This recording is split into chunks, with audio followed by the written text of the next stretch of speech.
আপনাদের সবার কি সেই শেখ সাদী সাহেবের পোশাকের গল্পটার কথা মনে আছে? ওইটা কিন্তু এখনো আমাদের জীবনে আছে। ধরেন আপনি কাউকে দাওয়াত দিলেন বা কারো বাসায় আপনি দাওয়াতে গেলেন, আপনার উপস্থিতিটা বা মূল্যায়নটা অনেক জায়গায় হয় আপনার গিফট বক্স বা মিষ্টির বাক্সের উপরে। অনেকেই আছে মেহমান কি নিয়ে আসলো সেটা দেখে তাকে মূল্যায়ন করে, সবাই তা না, অনেকেই।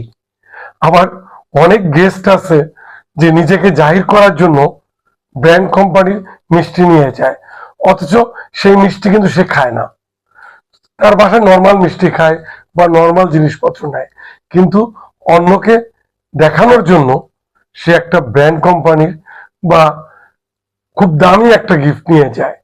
এতে তার মাসের খরচের উপরে বা তার ফ্যামিলির খরচের উপরে অনেক প্রভাব পড়ে। আসুন এসব আমরা না হলে বাদই দিই, সচেতন থাকি, ভালো থাকি। ধন্যবাদ।